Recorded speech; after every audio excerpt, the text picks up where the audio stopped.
I'm Janice Sutherland, and I'm at the Grand National Roadster Show in Pomona, California. And this is my Superbird. This car I bought brand new in May of 1970. It was my daily driver for at least 20 years. I just finished having it restored. It is a 426 Hemi automatic transmission with every option that could come on the car.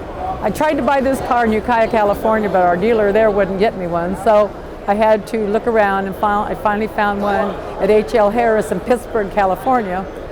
Drove down to find it, found that it was a beautiful limelight green, which excited me. It did have the 426 Hemi in it. It wasn't automatic, it wasn't bucket seats, it was everything I was looking for. So we bought the car. Then I found out in later years that it is a fully optioned car, but I drove it every day. Every day to the point that I have 81,000 miles on this car. I towed a boat with it, I towed a horse trailer with it, I towed dune buggies with it, and race cars with it.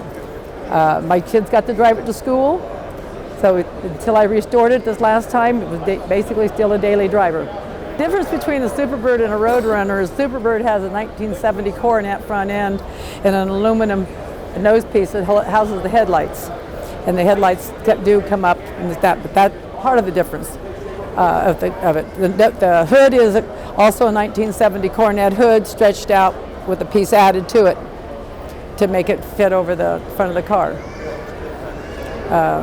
The scoops on it, everybody thinks that they're for tire clearance or to pull heat out, but actually they are to run the air over the top of the car at higher speeds. So if you go to the back of the car, you'll notice that it has a very high wing, and it is braced heavily on the inside down to the frame of the car. You can see the black piece there going down to the green, which is hooked to the bottom of the car. This is an aluminum wing. It is very stable. It is high, supposedly because of the trunk will open, but most of it was because of an intimidation factor of the high wing to hold the car down.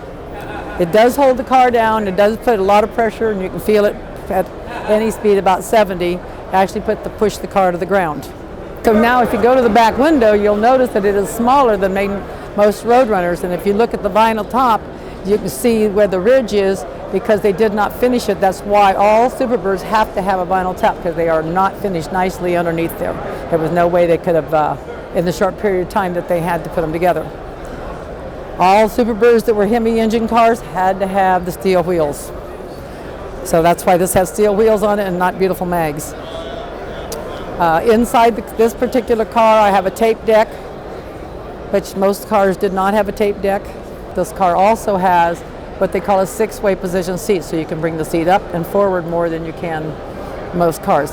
Also has a rim blow steering wheel, which is, I've only heard of one other Superbird that has one. I have had this car up to high speeds. I did get it up on I-5 to 150 miles an hour.